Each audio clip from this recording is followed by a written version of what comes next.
Welcome to American Black Journal. I'm Stephen Henderson. Wayne State University made headlines recently when it received the largest single donation in its history. The Illich family gave the university $40 million to build a state-of-the-art business school. The building will be located near the new Red Wings Arena in the area now known as the District Detroit. The university is also involved in other exciting initiatives, including a program that will offer free medical education for 10 low-income students each year.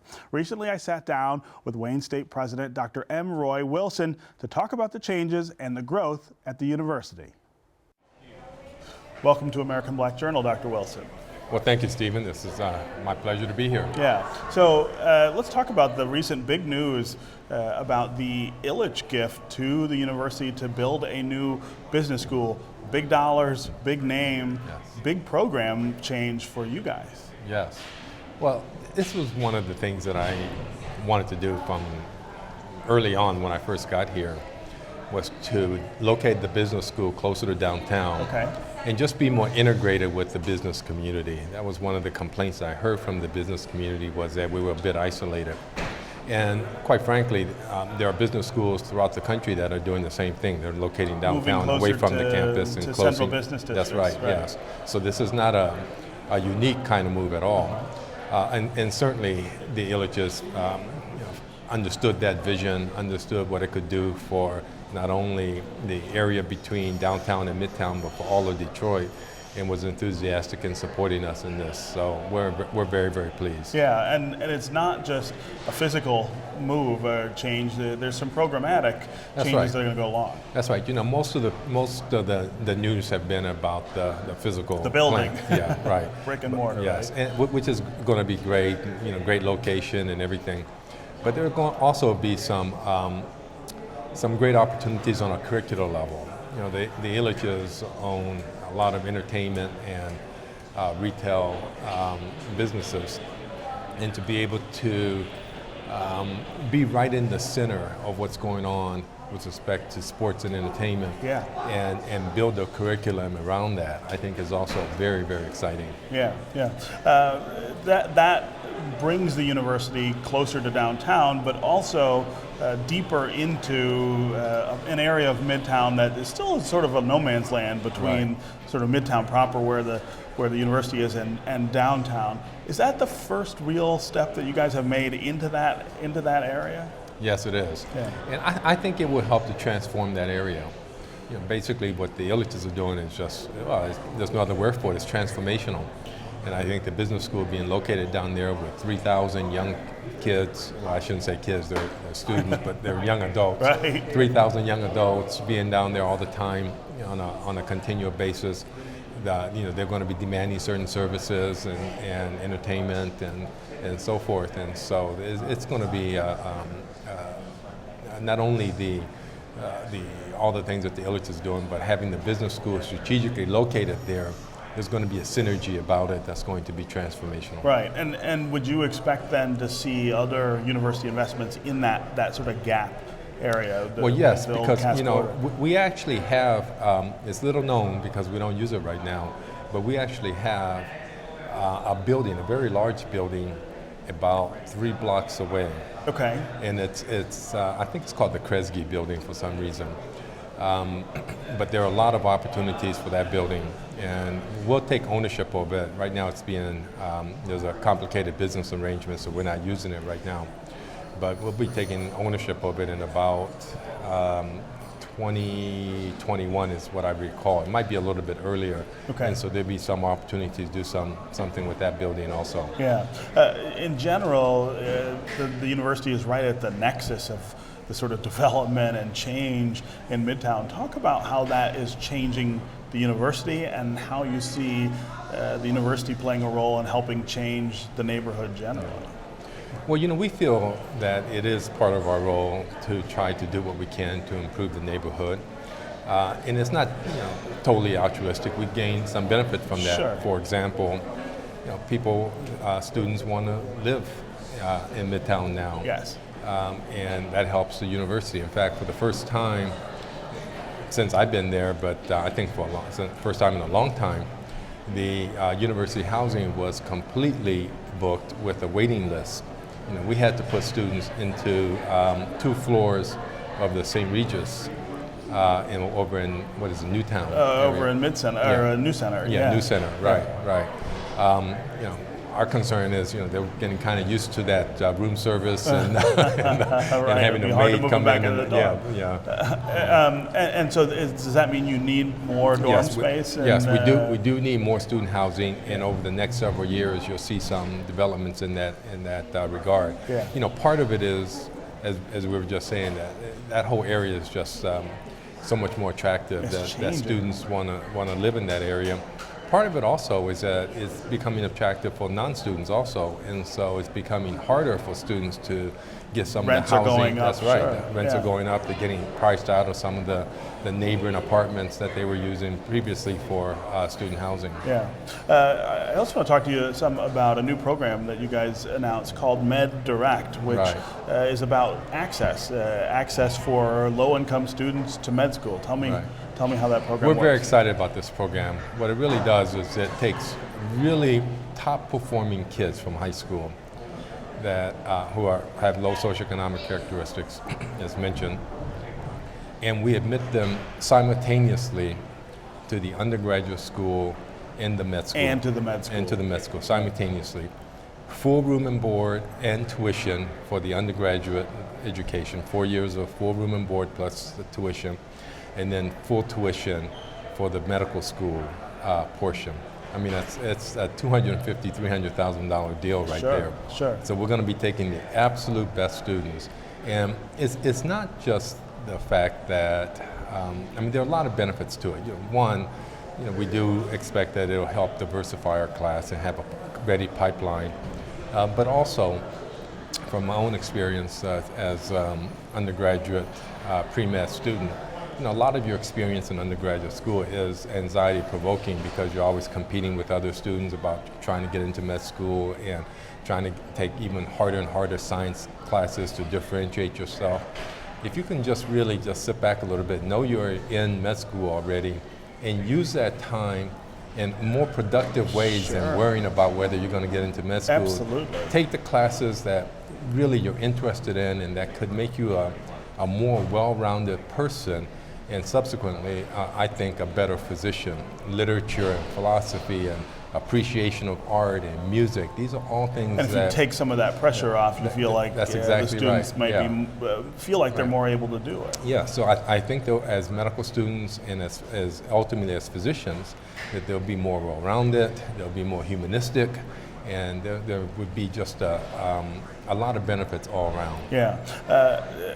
Wayne, of course, has a stellar medical school and a very strong relationship between that medical school and the Detroit Medical Center. I would think that a program like this also sort of dovetails nicely with that sort of rooted in the community feel of the med school. I mean, it is really a big part of life in Detroit.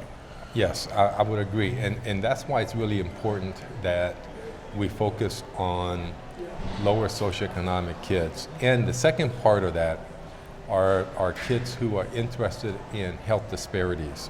And so even when they're undergraduates, we'll be teaching them the skills and the knowledge related to combating health disparities in the community. Right. And so by the time they're in med school, they already have some skills, they already have some knowledge and the interest in continuing that kind of work. Yeah. Hopefully after medical school, they'll be able to enter into some sort of discipline that will help to eradicate health disparities in this population. Well, and hopefully stay here in Southeast Michigan That's right. and deal with those things. Well, that's the plan. You are still relatively new to our community and to the university. I always wanted to ask you just how you're finding the adjustment, how you're finding the university.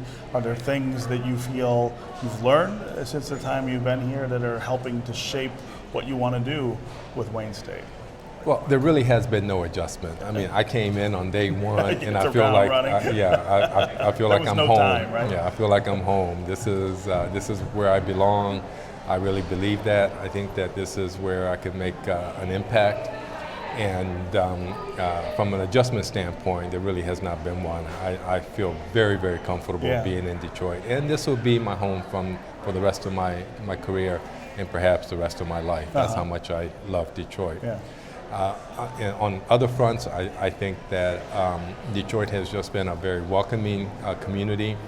I've gotten very involved with a lot of organizations, both downtown and midtown, and throughout the state. And it's just been a very welcoming community. I think that it's a great privilege to be able to see Detroit undergoing the revitalization that it's undergoing, and also to know that the institution that you're leading is a great part of that revitalization. Right. It's very, very satisfying. I mean, really, just right in the middle of so much that's going on. As a career, you can't ask for much more than that. Yeah. I mean, really. Yeah. I want to talk some about the recent events at the University of Missouri, where African American students and their supporters really challenged the president there over his response to racist incidents. It got to the point where the football players there said they were not going to play unless the president stepped down and things changed. Obviously, Wayne State's a very different campus than the University of Missouri, but I would imagine that someone in your position takes note of that, compares the two situations, and maybe draws some lessons from how it's all handled.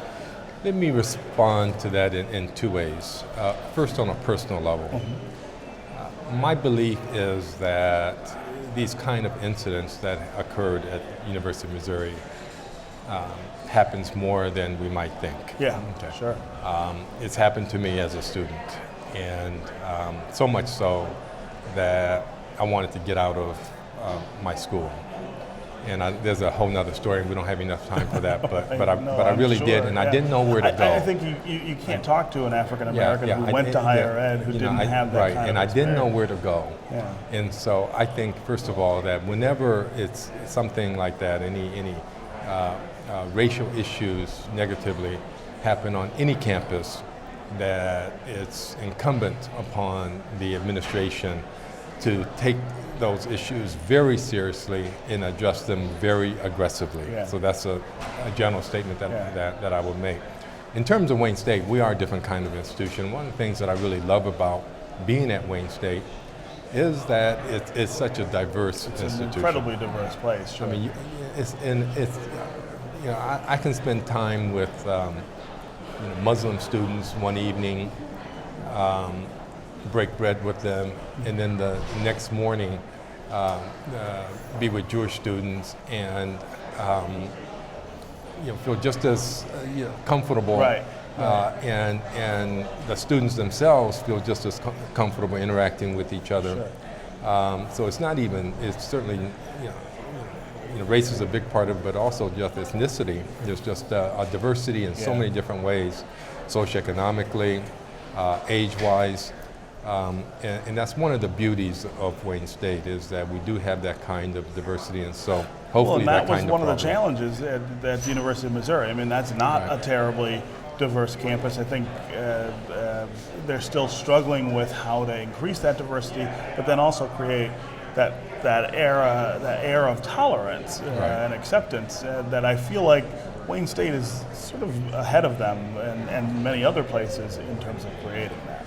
Well, like I said, it is just one of the things that I really enjoy very much is the diversity, and I think it makes for a much better learning environment for the students, to be able to learn in an environment where it is diverse, because that's the way the world is.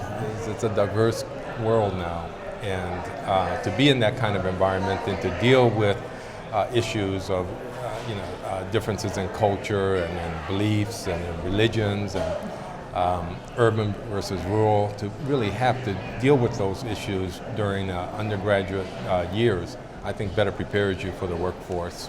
Yeah. Do you ever hear a pushback to that idea of more diversity, of more acceptance? I mean, what we're seeing in the University of Missouri now is sort of a backlash a little bit toward what happened, and people saying, well, why do we have to talk about these things?